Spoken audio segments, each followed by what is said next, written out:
भाई आप लोग सुनने के लिए राजी हो तो बताओ, इनके काम हम आपको बताएं। बड़े वाले लड़के का ये काम, जब गद्दी पे बैठा राजा का लड़का सबसे बड़ा वाला, जब गद्दी पर बैठा तो देखो ये अनाउंस कर दिया ऐसा कि कृतयुग सब जोगी विज्ञानी, करि हरि ध्यान तरहि भव प्राणी। कई जीवात्माओं, कोई रोक नहीं है तुम्हारे ऊपर, कोई पहरा तुम्हारे ऊपर नहीं है। तुम्हारी आंखें खुली हुई हैं, तुम्हारे कान खुले हुए हैं। भगवान का दर्शन करो, उनकी आकाशवाणी, उनका कीर्तन सुनो। जब तक दिन में रहे ऐश करो, कोई बंधन नहीं। यहाँ से उगते हो, भगवान का दर्शन करते हुए, 33 करोड़ देवी देवता का दर्शन करते हुए अपने निधाम को तुम चली जाओ, हम तुमको रोकेंगे नहीं। कितना अच्छा राजा। इसका समय जब खत्म हुआ, मान लो 1000 वर्ष की कितनी उम्र रही, जितना रहा, 1 दिन 2 दिन 10 दिन क्या रहा, इसका समय खत्म हुआ, इसका कार्यकाल खत्म हुआ तो कुर्सी पर से उतर गया दूसरे नंबर का लड़का, दूसरे नंबर का भाई कुर्सी पे बैठा तो अपना कानून चलाया कि देखो ये बड़े भैया का राज नहीं है। आए हो हमारे देश में, खाते हो पीते हो मौज मस्ती करते हो, तो इसका तुमको किराया देने पड़ेगा, टैक्स। तुम्हारे हम रास्ते सब कर दिए हैं बंद, सब पे लगा दिए हैं पहरेदार। अब तुम अपने मनमानी नहीं कर सकते, न तुम जा सकते। अब जबरदस्ती करोगे तो चलो चल के दिखाओ, तो रास्ता बंद। ये बड़े भाई का युग नहीं है, फिर ही बोल दिया है कि जाओ।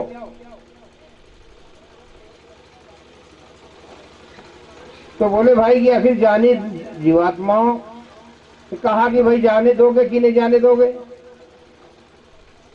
अरे भाई हम अपने देश जाएंगे कि नहीं जाएंगे? ऐसा बैरियर तुम क्यों लगाए हो? हमारा क्या कसूर है? बोले जाओ, हम तुमको मना नहीं करते, हमारी थोड़ी सी बात तो सुन लो। उन्होंने कहा कि त्रेता विविधि यज्ञ नर करही, प्रभु ही समर्पी कर्म भवत रही। त्रेता का राजा, जो लड़का कुर्सी पे विराजमान था, बड़े वाले का भाई, वो कह रहा है कि भाई देखो, हम तो एक चीज में खुश हैं, तुम किसी ब्राह्मण को बुला करके जो जानकार हो कि यज्ञ कुंड बनवा करके और जो सामग्री बताए वो ले आओ, उसमें डालो हवन कुंड में, और उसी में अपने अच्छे और बुरे दोनों कर्म समर्पण कर दो, स्वाहा कर दो। तो बड़े भाई जो रास्ता पड़ के जीवात्मा जाती थी, हम दरवाजा बंद करके रखे हैं, दरवाजा हम खोल देंगे, तुम जा सकते हो। अगर तुम यज्ञ नहीं करते हो तुम्हें हम जाने नहीं देंगे।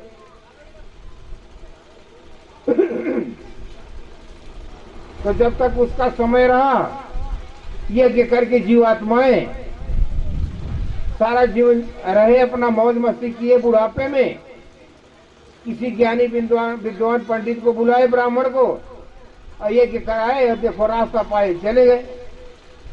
उनकी आंखें खुल गई, उनके कान खुल गए, प्रभु को दर्शन करने लगे, चले गए। ठीक है, तो अब देखो दूसरे नंबर के लड़के का राज ये भी खत्म हो रहा है, खत्म हो गया। अब तीसरे नंबर का लड़का गद्दी पे बैठ रहा है, द्वापर। तो द्वापर ने क्या कानून लगाया, क्या कहा कि द्वापर करी रघुपति पद पूजा, नर भव तरही उपाय न दूजा। तो सतयुग में सत्य का बोलबाला था, सबकी आंखें खुली थी, कान नाक खुले हुए थे, जब तक दिल में आए यहाँ रहने थे, देखो चले गए। वो सत्य का युग था। और त्रेता यज्ञ का युग था, द्वापर पूजा का युग। त्रेता में राम आए, द्वापर में कन्हैया जी आए। कन्हैया जी ने कहा कि ये जीवात्माओं, मैं अपनी शंख बजा रहा हूं, मेरी शंख की आवाज जिसके कान में पड़ेगी उसके लिए सतयुग की राह मिल जाएगी, दरवाजे खुल जाएंगे, अपने धाम जा सकती है। देखो मेरी शंख की कैसी आवाज, उन्होंने बजाया अपनी शंख, तो वो दिव्य शंख थी, तो उसकी कैसी आवाज,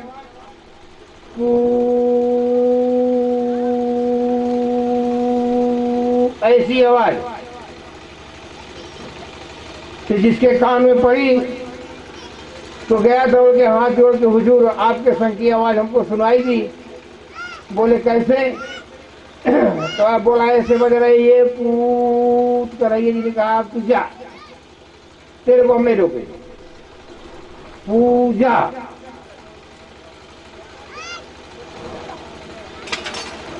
तो ये तो देखो द्वापर की बात। तीसरे नंबर का लड़का बैठा है, अब बैठा चौथे नंबर का लड़का, सबसे छोटा वाला। सबसे छोटे वाले लड़के ने क्या कानून लगाया कि भाई सतयुग वाली राह है जीवात्मा, तू पकड़ नहीं सकती, त्रेता वाली राह तू पकड़ नहीं सकती, द्वापर वाली राह तू पकड़ नहीं सकती। अब आओ, सबसे सरल रास्ता तुमको हम देते हैं। हम सबसे छोटे हैं, तू भी क्या याद रखेगी कि कोई भाई हमको तुमको उतना सुख नहीं दे पाया कि जितना हम तुमको सुख दे रहे हैं। साफ साफ लिखे कि कलिकर एक पुनीत प्रतापा, मानस पुण्य हो ही नहीं पापा। इस कलयुग में अगर तुम हमारे कहने से चलोगे तो तुम्हारा पाप और पुण्य हम लिखेंगे ही नहीं।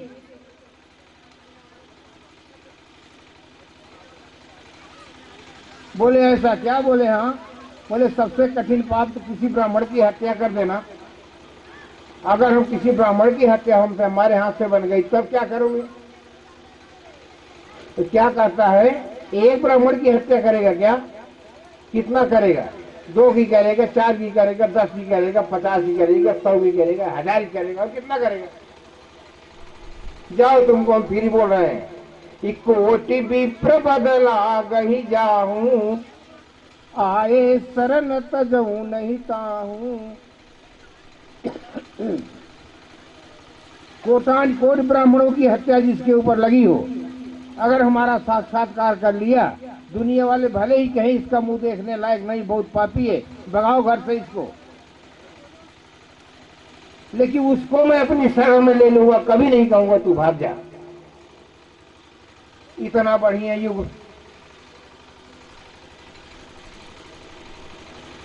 तो देखो जिस युग में चल रहे हो, इतना बढ़िया युग, क्षण मात्र में प्रभु परमात्मा मिलता है। इसी युग में जितने नाम जानते हो, चाहे वो संत कबीर का नाम हो, चाहे रैदास, सूरदास, दादू दरिया, नानक, गोस्वामी जी महाराज, पलटू, जिस किसी का नाम मेरा तुम जानते हो, सब इसी कलयुग में आए। सब कलयुग में आए हैं, जिसका नाम जानते हो। भगवान का दर्शन किए, अपने देश गए। ऐसे ही मानव तन में आए जैसे तुम्हारा तन है, और इसी तन में तुम आए हो, अपने आप को नहीं पहचान पाए, अपनी आत्मा का साक्षात्कार नहीं कर पाए।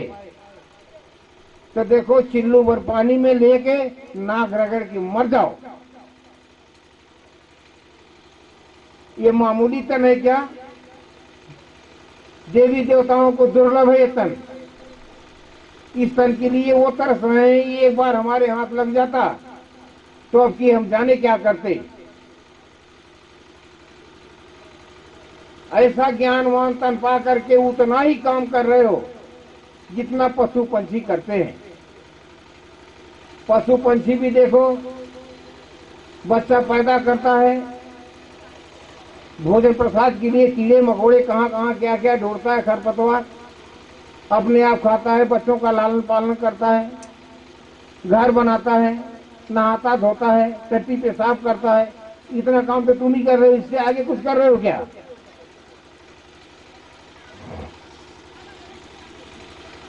तुम कुल मिला जुला करके देखो, इससे आगे का मार्ग है, रास्ता है जो रामचरितमानस में साफ साफ दर्शाया गया है, सब लिखा गया है कि इस कलयुग में नाम का आधार है। ऐसे कलयुग तुमको फिर ही नहीं छोड़ दिया कि तुम जाओ मनमानी खेती। वो भी कानून बताया है कि भाई नाम का आधार है, नाम की कमाई करो। जो बंदा नाम की कमाई करेगा उसका पाप पूरी हम नहीं लिखेंगे। जो इसको छोड़ करके दूसरे किसी का भरोसा करेगा तो देखो उसके लिए कड़ी सजा। कहे कि सोई भवतर, उत्तरकांड में साफ साफ लिखे, हम एक तरफ से पढ़ रहे हैं कि सोई भवतर कछु संशय नाही, नाम प्रताप प्रगट कलि माही। सतयुग में सत्य का बोलबाला था, त्रेता में राम आए, द्वापर में कृष्ण आए, कलयुग में नाम प्रकट है। नाम प्रकट है, नाम इन आंखों से दिखाई देता है, इन कानों से सुनाई देता। उसके ऊपर अगर तुम्हारी नजर पड़ गई तो आवागमन के चक्कर से देखो जीवात्मा का छुटकारा रिहाई। उसके ऊपर नजर नहीं पड़ी तो सीधा 84 का रास्ता खुला हुआ है, जाना पड़ेगा।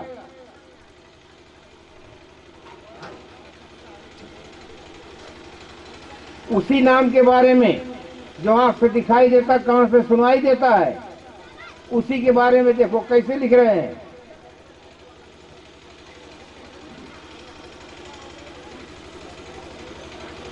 कि नाम लेत भव सिंधु सुखाही। जीवन भर राम राम करने के लिए, कृष्ण कृष्ण करने के लिए या किसी देवी देवता का नाम लेने के लिए यहाँ नहीं बताया जा रहा है। अरे वह नाम लेने मात्र से ही बहुत सागर सूख जाएगा।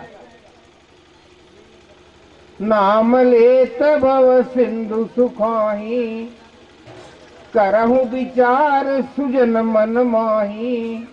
अरे सज्जनों विचार करो, वह कौन सा नाम है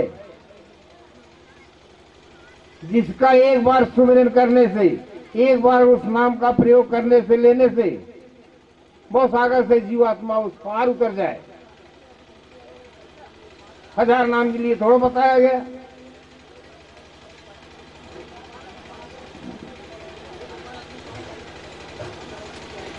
तो आओ थोड़ा पहले नाम के बारे में समझ लिया जाए कि यार नाम नाम दुनिया चिल्लाती है। कबीरदास जी ने कहा कि राम नाम नाम सबके ऊपर है, नाम न पाया कोई। अरे वो कौन सा नाम है? आओ देखा तो जाए। भाई अगर तुम भागोगे तो भाई जाओ, हम भी चुपचाप बंद करके देखो गाड़ी हमारी आ रहा है, बैठेंगे सीधा 700 किलोमीटर की यात्रा करके अपने देखो अब झोपड़ी में पहुंच जाएंगे। हमारे पास महल नहीं है। अगर कहीं भूले बिछड़े हमारे यहाँ चले आए तो तुम्हारा दिल यही कहेगा कि यार आना यहाँ से इतनी दूर माथा फोड़ने में ताले को आए। यहाँ तो इस फकीर के पास कुछ नहीं। लेकिन जब वह आंख तुम्हें मिलेगी देखने वाली, ये चरमाख नहीं, तो तुमको ऐसे ऐसे मंदिर दिखाई देंगे वहां, ऐसे ऐसे धर्मशाला, ऐसे ऐसे प्याऊ, ऐसे ऐसे सागर, ऐसे ऐसे सरोवर, ऐसे ऐसे संख्या, ऐसी ऐसी चीज दिखाई देगी, तुम्हारी होश उड़ जाएगी। अरे वो काम उतनी दूर जाने से नहीं हो तो यहाँ भी दिखाई देगा। मगर तुम लोग इतने पागल रहे, कल भाग गए। ऐसा लगा तुमको कोई जादू मारेगा क्या, तुमसे तुम्हारी जमीन ले लेगा, तुमको घर से बेदखल कर देगा क्या। बोलो जय हो।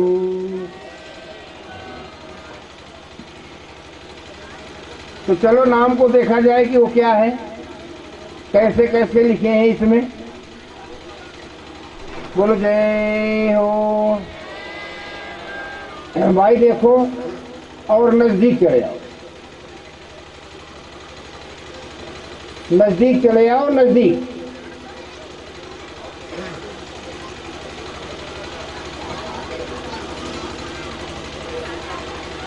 पानी का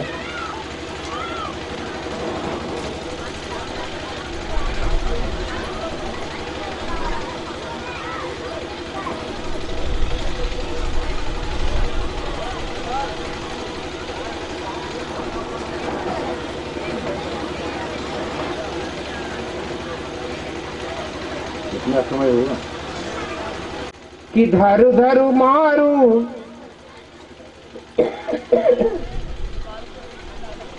धरु धरु मारू मारू धुलिकाना, अजय मारे ते को न जाना। इसमें से जीवात्मा निकलेगी, तारा मंडल के उस पार जाएगी, इसी शरीर से मिलती जुलती काया तुमको मिलेगी। ये 10वां दरवाजा बंद है, उसका 10वां द्वार खुला रहेगा। नियम के दूत ले जाएंगे, इसी रास्ते से जीवात्मा डोर डाल करके गेट को बंद कर देंगे। तब इसमें इत्तेफाका इसमें हिलना डोलना चालू हो जाएगा। ऐसे ऐसे करके देखोगे तो आवाज चारों तरफ से यही आएगी, जैसे चारों तरफ से लाखों करोड़ों आदमी दल रहे हो बर्सी बल्लम गिरासा लेकर के, और ऐसी आवाज लगा रहेगा, मारो साले को, पकड़ो धरो पहुंचे। तो धरु धरु मारू मारू धुनिकाना, अजय मारे ते को न जाना। तो उसका पता ठिकाना बताने के लिए आपको हम बता रहे हैं, आगे आओ, हम तुम्हें बताएंगे। वो जो लिखा गया है मारे को न जाना था, हम उसको बताएंगे वो मारने वाला कौन है। बताएंगे नहीं, तुमको दिखाएंगे, सुनाएंगे, देख लेना कितनी दौड़ लगा रहा, हरदम तुम्हें घेरे घेरे खड़ा है, तुम्हारे सिर पर मंडरा रहा है। इतनी बड़ी धोखा। बोलो जय हो। ठीक है, बताएंगे इसको हम फिर। जो बताएंगे उसको तुम्हारी आंखों से दिखाएंगे, तुम्हारे कानों से सुनाएंगे। हमें तो समय नहीं है, अब हम तो घर चले जाएंगे। कल अगर हमारे कहने से रुके होते तो देखो तुमको आनंद और ही आता कुछ। और जो रुके रहे भाई, रात को लुटाया गया, खूब लूटे, सब लूटे, बल भी लूटे। हम भी लुटाने में कोई पीछे थोड़ा रहे।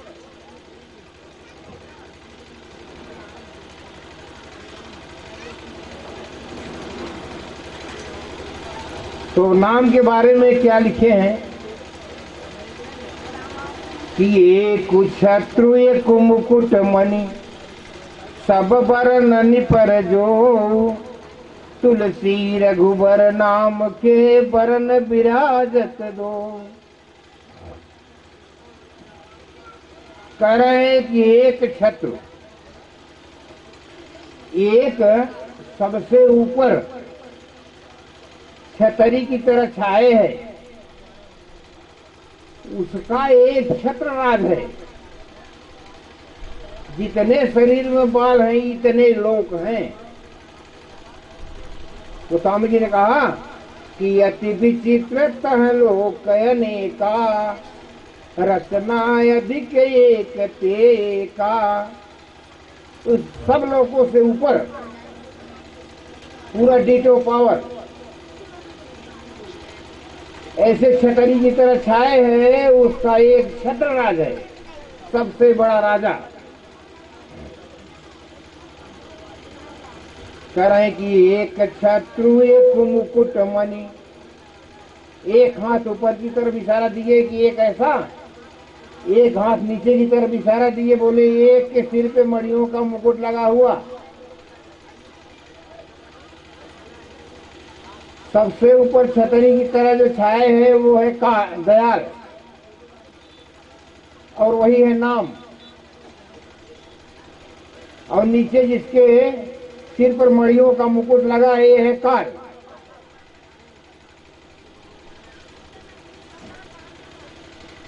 तो ये एक छत्र एक मुकुट मणि, सब बरन पर जो, जितने संत फकीर आए इन्हीं दोनों की का वर्णन किए, इन्हीं दोनों की महिमा का यश गान किए। जितने आए इसके अलावा कुछ नहीं बोले। एक छत्रु एक मुकुट मणि, सब बरन पर दो, तुलसी रघुबर नाम के बरन विराजत दो। वो स्वामी जी महाराज कह रहे हैं कि भाई हम भी इसको देख रहे हैं, इन दोनों को अपनी आंखों से हम भी देख रहे हैं, और दोनों अपनी अपनी जगह पे विराजमान है। सबसे बड़ा डीटो पावर वो भी विराजमान है, सबसे इधर छोटा जो है ये भी विराजमान है, दोनों अपनी जगह पे विराजमान है।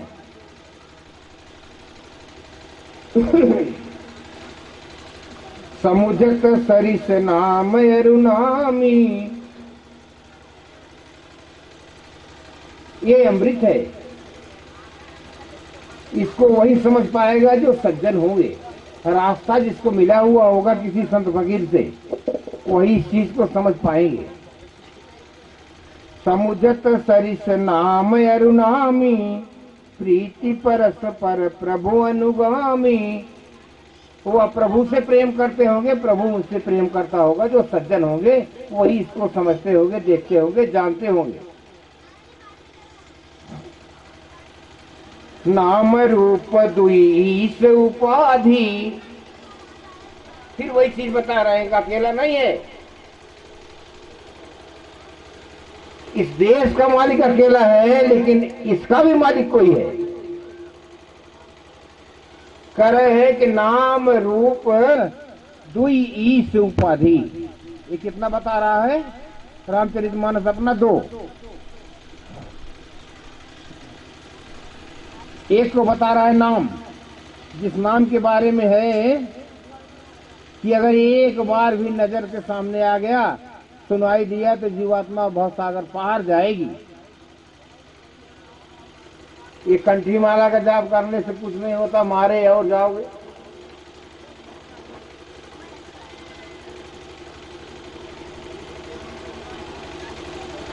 तो नाम रूप दुईस उपाधि,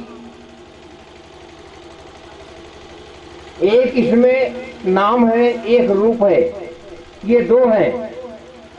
एक मारने वाला है, एक उपाधि बचाने वाला है, उपाधि उपद्रव करने वाला है। अकथय अनादि सुसामुझि साधि, इनकी कथा कथनी है, कोई कथ नहीं सकता, कोई कह नहीं सकता, इनका वर्णन कोई नहीं कर सकता, बता कोई नहीं सकता। न इनके आदि अंत का कुछ पता है, कहाँ ये हैं, अगर कोई चाहे हम तुमको दिखा दे, ऐसा नहीं है। जिसकी अच्छी समझ होगी, सज्जन जीव होगे, वो देखो रास्ता पाने के बाद साध लेंगे, साध करके देख लेंगे कहाँ नाम है, कहाँ रूप है, तब समझ में आएगा आखिर ये क्या है। को बड़ छोट कहत अपराधु, इसमें कौन बड़ा कौन छोटा, ऐसा कहने में अपराध लगेगा। इन दोनों में कौन बड़ा कौन छोटा, ऐसा कहने में अपराध लगेगा। हम और आप ये फैसला नहीं ले सकते इसमें कौन बड़ा है कौन छोटा। असुनि गुण भेद समुझी है ही साधु, ये पता कैसे पाओगे? कोई रास्ता बता दे इनके द्वारा, इनके निकट से, इनके पास से, इनके अंदर से आकाशवाणी आ रही, आवाज आ रही है। उसी के लिए लिख रहे हैं कि सुनी, जो वो आकाशवाणी सुनेगा, सुनी गुण, ऐसा गुण जिसको मालूम होगा, उसके बारे में ज्ञान, किस चीज का भेद, सुनने का भेद, देखने का भेद, वह गुप्त राजो रहस्य, इसके बारे में जिस जीव को पता होगा, कोई बता दिया होगा दया करके, समुझी है ही साधु। साधना, साधनी पड़ेगी, साध करके ही तुम समझ सकते हो, अन्यथा और कोई उपाय नहीं है।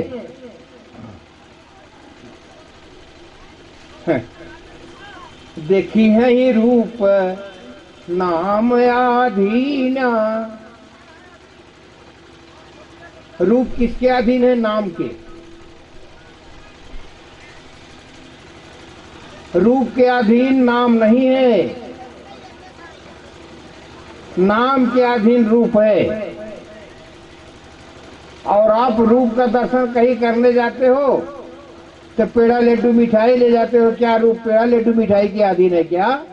ऐसा तो रामचरितमानस अपना नहीं बता रहा। दर्शन करने जाते हो, देखने जाते हो ना कहीं, तो यहां तो दूसरी चीज बताई जा रही कि देखना चाहते हो क्या? तो देखना चाहते हो तो हम तुमको बता रहे हैं कि देखी है ही रूप नाम अधीना। अरे बंदे, रूप तो नाम के अधीन है, क्योंकि वो नाम डीटो पावर है। रूप ज्ञान नहीं नाम विहीना। रूप में इतना ज्ञान नहीं है कि नाम से अलग हो जाए, क्योंकि उसके अधीन है वो। जैसे आपकी बीवी चाहे कि मैं अपने पति से अलग हो जाऊं, अब बात नहीं करूंगी, रूठ गई, बिल्कुल बात नहीं करेगी, क्या ऐसा संभव है क्या? तो उसी प्रकार से नाम से अलग रूप नहीं है, नाम के अधीन है रूप, जैसे पति के अधीन पत्नी। बोलो जय हो। रूप विशेष नाम बिनु जाने। रूप की विशेषता, यह किसका रूप है, ये काल है कि दयाल है, हम कैसे पहचाने इसको? तो जब तक तुम्हें नाम की जानकारी नहीं होगी, नाम नहीं दिखाई देगा, सुनाई देगा, तब तक रूप के बारे में तुम जान नहीं सकते। रूप विशेष नाम बिनु जाने, करतल गतन पर ही पहचाने। काल की गति मति, हमारे आपके अंदर इतना विवेक नहीं है कि हम और आप उसको निरख परख लेंगे। ये तो निरखने परखने वाला, बताने वाला, समझाने वाला नाम है। नाम कोई जानता होगा तो फटाक से बताएगा और तुरंत पा जाओगे लगे हाथ। तो नाम अगर मिल गया तो वही सबके पास ले जाएगा, खड़ा करके बताएगा, देखो ये कृष्ण जी रहे, नाम में बताएगा, एक कृष्ण रहे, कन्हैया जी दर्शन कर लो इनका, इनके ये काम, ये राम रहे, इनका दर्शन करो, इनके ये काम, ये तुम्हारे हनुमान जी रहे, इनका दर्शन करो, इनके ये काम, सारी चीज समझा देगा। देखिए, कहते हो को वहां जाएंगे नहीं, हम तो किताबों में समझेंगे। तो ऐसी चीजें किताब में, कागज पे तुम क्यों ढूंढ रहे हो? यहाँ थोड़ा कुछ लिखा गया है। यहाँ तो सबरी की नौधा भक्ति में देखो, वो समझ महाराज कैसे लिख रहे हैं कि प्रथम भगति संतन कर संगा, दूसरे रति मम कथा प्रसंगा। सबसे पहले अगर नाम रूप का दर्शन चाहिए, भगवान की भक्ति तुम कर ही रहे हो, तो संतों फकीरों का संग 7 घंटे 2-4 घंटे के लिए कहीं मिल जाए तो बना लो। ऐसा नहीं बाल बच्चे छोड़ करके जोगी जंगली बन जाओ, वेशभूषा बनाओ, जटाजूट, लाल पीला पर धारण करो, ये सब करने वाले को भगवान मिले ही नहीं। ऐसा जो किया परमात्मा का साक्षात्कार उसे नहीं हुआ। किसी भी गीता ग्रंथ, रामचरितमानस, रामायण, कहीं भी पुराणों में नहीं लिखा गया कि लाल पीला वस्त्र धारण किए, जटाजूट रखाए, नाखून रखाए, त्रिशूल लिए, डमरू, क्या क्या शंख चक्र, इनको भी भगवान मिले क्या? तो कहीं लिखा नहीं गया। अगर लिखा गया हो तो हम चैलेंज देते, हमको दिखाओ। मानते हैं रामचरितमानस, लेकिन जितना ग्रंथ है हजारों बार पढ़ चुके, हमको तो कहीं नहीं मिला। इनके पास तुम जाते हो, इनसे तुम प्रेम करते हो, इनकी बात मानोगे, पेड़ा लड्डू मिठाई घी ले जाके खिलाओगे, खा पी के मोटे होंगे, तुम्हारी बहू बेटी लेके भाग जाएंगे। तुम क्यों उनके पास जाते हो? दिमाग तुम्हारा कैसे खुलेगा? कुंजी रामचरितमानस तुम्हारे घर में रखा, इसको उठा के पढ़ते नहीं। कोई सुन लिए आ गया, वो तो देखो बाल बच्चा दे रहा है, ये कर रहा, वो कर रहा, भाग उसके पास चले गए, तो तुम्हारे लेने के देने पड़ गए। तुम्हारे बाल बच्चे बताओ ऐसी मुसीबत में पड़े, ऐसी आफत में पड़े, ले गया कहीं बेच लिया।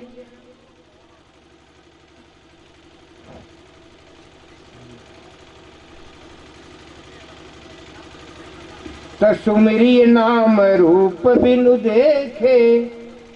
अगर रूप का दीदार, रूप का दर्शन आपको करना है, रास्ता जो कोई बताया जाए सुंदर मन से, उसमें तुम रत हो जाओ। रूप की चिंता तुम मत करो कि आओ हम कन्हैया जी का दर्शन कर ले, हे भगवान तुम कहाँ मिलोगे, आओ हम शंकर जी को देख ले, कहाँ हनुमान जी, कहाँ तुम मिलोगे, हम तो पागल दीवाने बारे फिर रहे हैं। अरे तुम्हारी मती मारी गई, तुम दीवाने बने फिर रहे हो, कुएं में गिर जाओ, पॉइजन खा के मर जाओ, कोई क्या करे? ग्रंथ रामचरितमानस उठा के देखा क्या कि ये धार्मिक ग्रंथ हमारा का क्या रहा?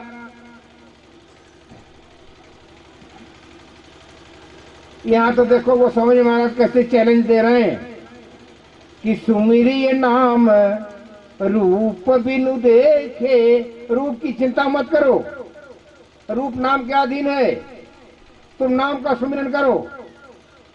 राम का सुमिरन, नाम का सुमिरन करोगे तय आवत हृदय स्नेह अभिषेके। तुम्हारे सामने रूप अपने आप आ जाएगा, वह रूप जिसको तुम मानते जानते रहे, जिस किसी देवी देवता को तुम मानते जानते रहे, जहां आस्था तुम्हारी भावना लगी रही, तो वही तुरंत खड़ा हो जाएगा कि जाकी रही भावना जैसी, प्रभु मूर्ति देखी तिन तैसी। लेकिन ये तब हो पाएगा जब नाम का आप सुमिरन करेंगे, नाम का पता लगाएंगे। सबसे बड़ा राजा और डिटो पावर, उसकी शरण में जाओ। पागल आदमी जिसके पास दिमाग नहीं होता, वो भी धनवान का साथ पकड़ता है कि भाई बाल बच्चे हमारे साथ लगे हैं, पशु प्राणी हमारे साथ लगे हैं, कोई बीमारी आजारी आ गई, लाख 2 लाख रुपए की जरूरत पड़ गई, तो हम कहाँ पाएंगे? हमारे धन दौलत भी तो नहीं है। तो कोई पटेल देखो, कोई शेर साहूकार, उससे बात व्यवहार बना के रखता है। भाई वो चोर तुम्हारा कोई ठग बेईमानी थोड़ा है। हमारा काम चल जाएगा, हमारा परिवार मिल जाएगा, तो हम कमा करके दोनों सब कुछ दे लेंगे इसको। तो देखो गांव के रहने वाले छोटे जो पढ़े लिखे नहीं, उनके पास दिमाग नहीं, वो भी बड़े का संसार बना के रखते हैं। भाई रखते कि नहीं रखते? तो जब रखते हैं तो देखो सबसे बड़ा राजा जो है उसका संसार क्यों नहीं करते, उसकी कमाई क्यों नहीं करते, जो तुम्हारे काम में है।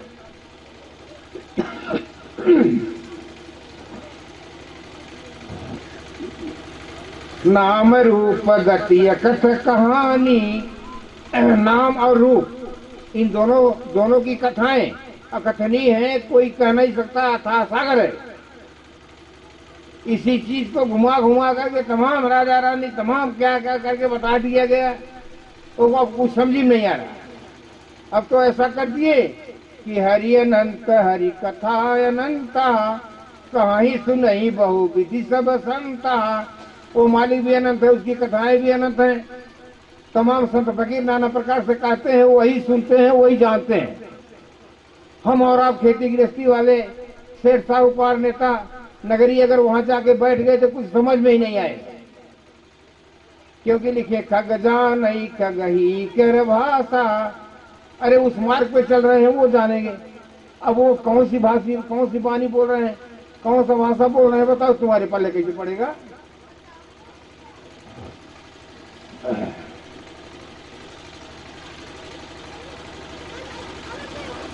कितना साफ देखो लिख रहे हैं कि राम नाम मन दीप धरु जी दे हरि द्वार। तुलसी भीतर बाहर हूँ जो चाहे शिव जिया। राम नाम रूपी मणि, अरे बंदे तुम्हारे दोनों आंखों के मध्य भाग में जहां माताएं बहनें बिंदी लगाती है, राम नाम रूपी मणि यहीं रखी गई है। अगर अपनी जीवात्मा का कल्याण चाहते हो तो जैसे बाहर प्रकाश है ऐसे अंदर की भीतर प्रकाश है। अंदर का प्रकाश अगर मिल गया जो तुम्हारे ठीक दरवाजे के सामने रखा गया है, तो तुम्हारी जीवात्मा आवागमन के चक्कर से फिर छूट जाएगी, ये बंधन से मुक्ति मिलेगी। ऐसा काम अगर नहीं करते हो तो फिर 84 जाना पड़ेगा।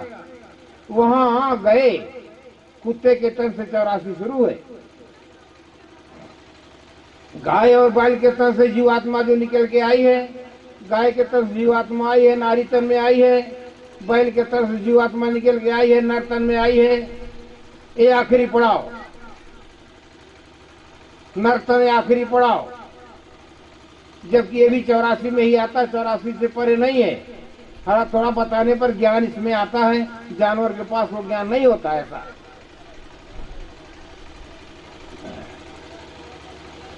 तो कुत्ते के तन से 84 शुरू है।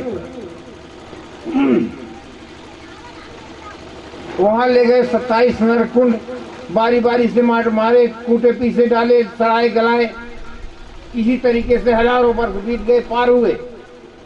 आगे जाओगे बैतनी नदी है, वो कितनी लंबी कितनी चौड़ी, इतने संत फकीर आए, किसी ने उसकी पैमाइश करके लंबाई चौड़ाई बताई नहीं पाई।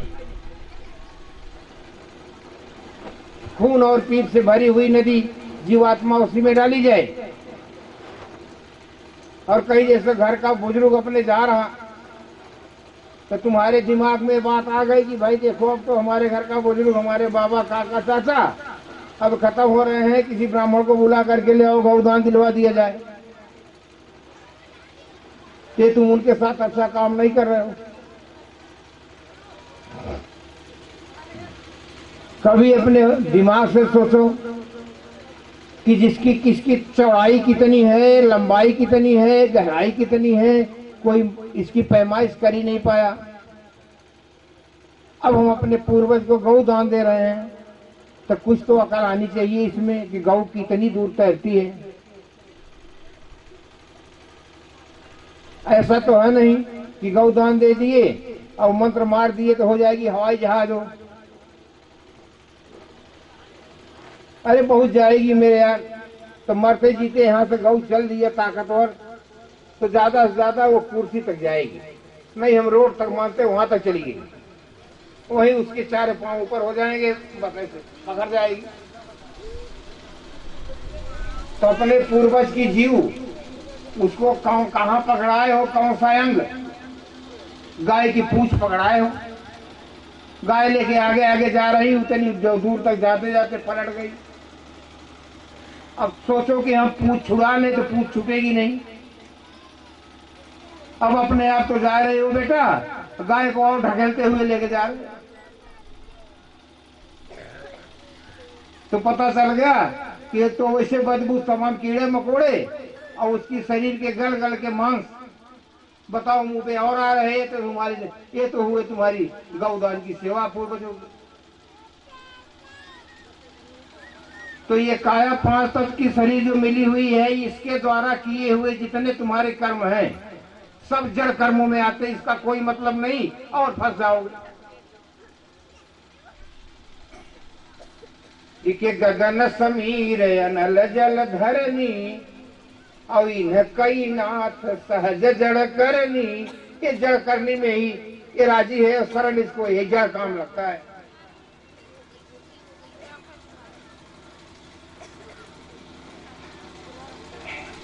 चौपाई रामचरितमानस में साफ साफ सारी चीजें लिखी गई हैं।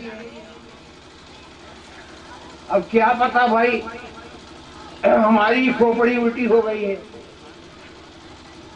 कि दुनिया वालों की उल्टी हो गई, भाई ये तो हम समझते नहीं। आप इसका पता लगाओ, पता तो लगा सकते हो,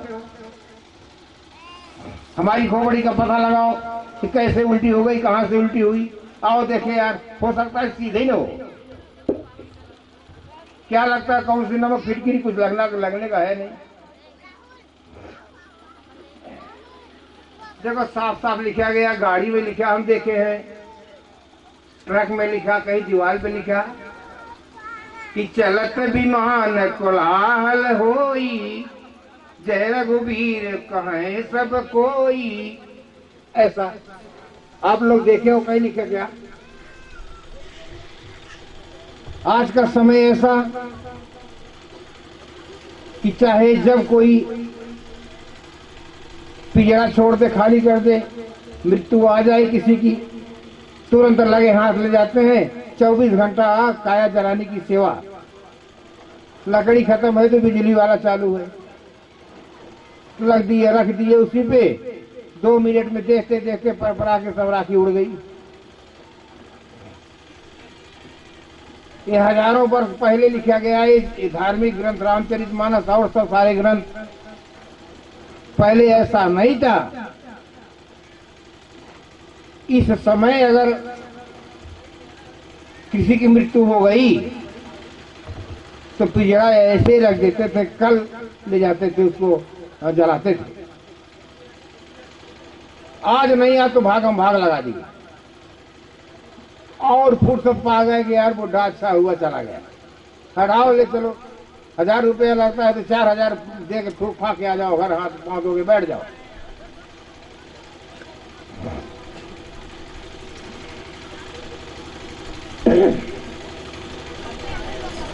बोलो जय हो। तो अपने घर का, परिवार का कोई सदस्य उसकी मृत्यु हो गई, सब लोग कितना रोएंगे, चीखेंगे, चिल्लाएंगे, खूब डट के। आजू बाजू के लोग दौड़ के आएंगे, सुनेंगे। नाते रिश्तेदार, यार दोस्त, मेरे यार चुप हो जाओ, सबको चलना है। इस प्रकार से समझा के चुपचाप करा देंगे, सब चुपचाप बैठ जाएंगे। काया रखी है, पिंजरा रखा है, चुपचाप सब बैठे हैं। पहले ऐसा होता था। आज के 1000 वर्ष पहले की हम बात बता रहे हैं, वो पहले की चीजें पढ़ रहे हैं।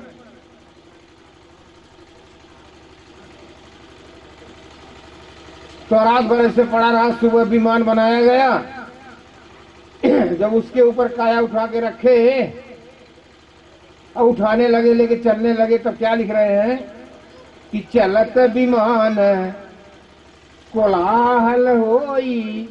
कितनी जोर से लोग चिल्लाने लगते, कितना गदर।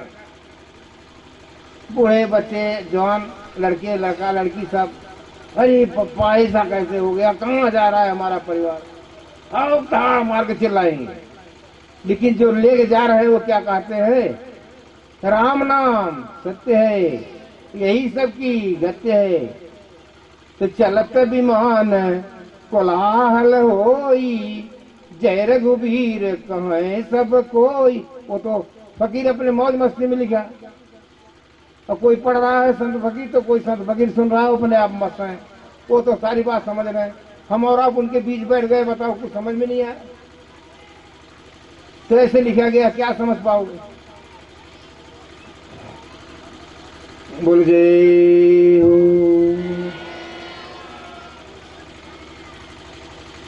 आओ हमारे साथ भजन गाओ।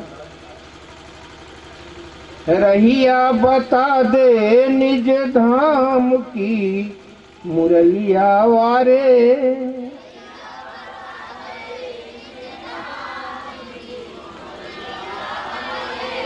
जो न बतायो श्याम रहिया नामी।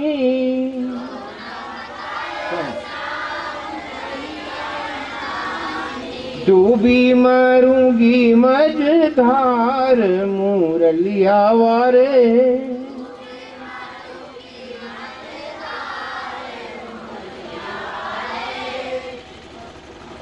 रहिया बता दे निज धाम की मुरलिया वारे।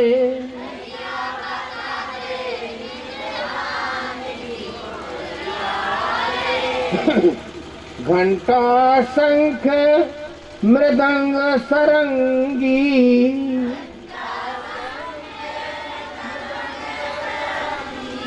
इनमें ना मेरो यार मुरलिया वारे।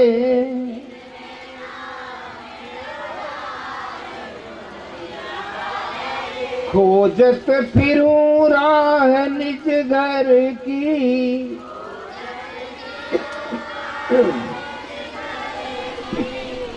स्वामी जी सरकार मुरलिया वारे।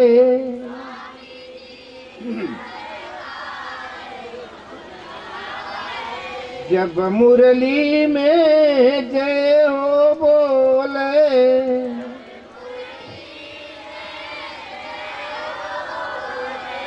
पूरन हो गई आस मुरलिया वारे।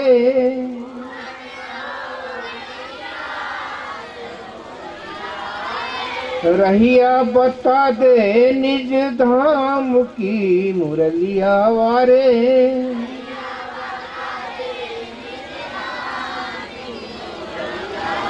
जय हो। तो ध्यान से समझो, सुनो। आपको हम क्या बताएं कि पहले तो देखो ये बताए राज किसका है। दूसरी बात ये बताए कि कमाई हम किसकी करें। तीसरी चीज ये बताए कि जिसकी कमाई करे वो दिखाई सुनाई देता क्या? तो हाँ, दिखाई सुनाई देता।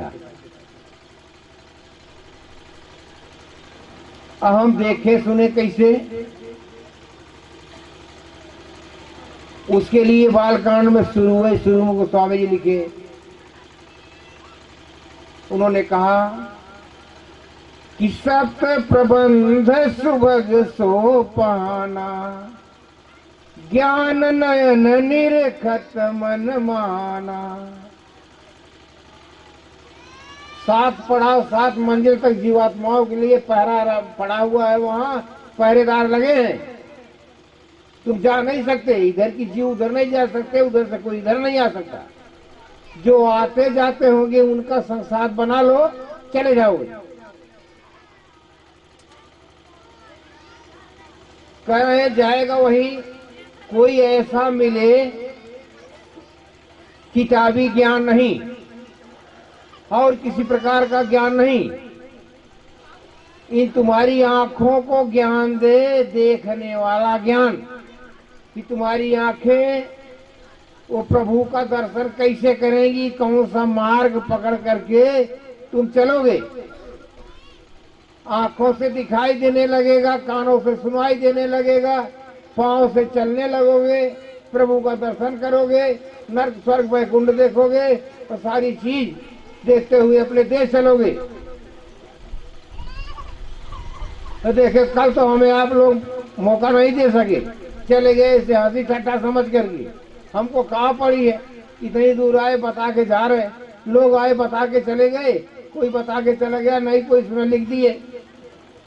हम भी आ रहे, देखो गलत हो बैठ गया। 22 दिन भूखते भूखते बोलते बोलते हमको जीवात्माएं मिली कितना 250-300। 22 दिन में 250-300 जीवात्मा कमाए। यहाँ भी हमारी झोली में डाली गई जीवात्मा। ऐसा नहीं कि यहाँ से हम नंगे भूखे जा रहे हैं। भाई 80-85 जीवात्मा वो मालिक यहाँ भी दिया कि भाई ये सज्जन हैं, इनको ले जाओ।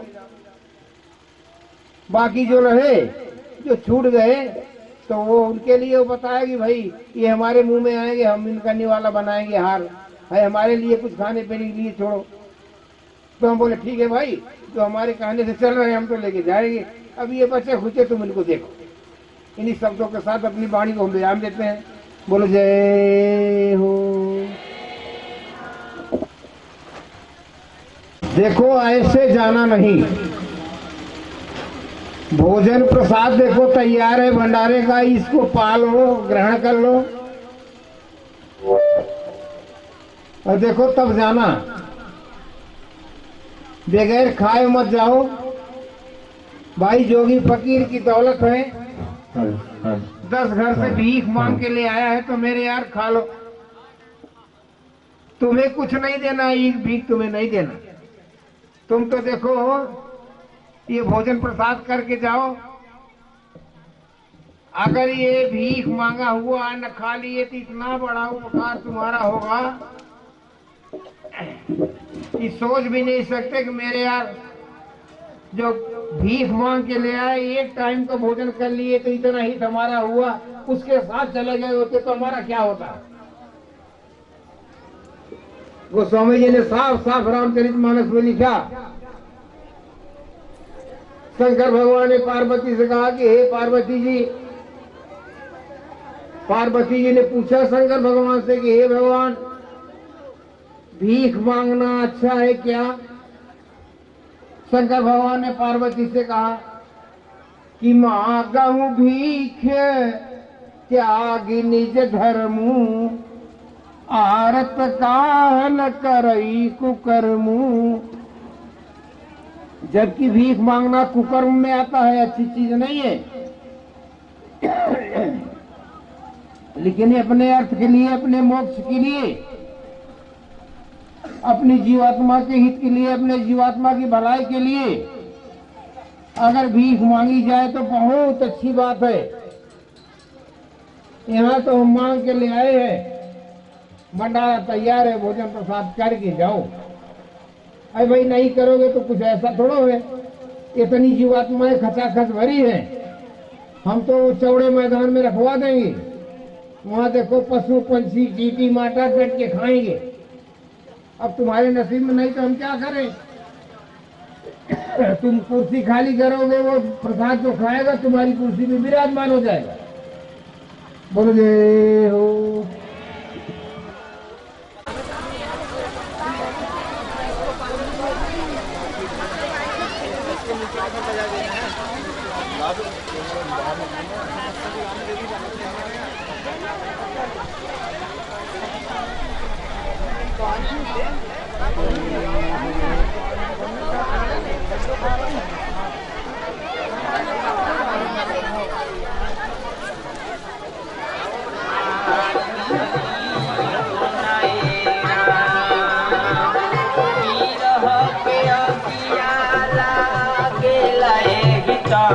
में पवन सखी मारी दिहली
बिचारी बन गया नारी कर ले तैयारी क्यों जग में बरसा गया संदेशा इनका गया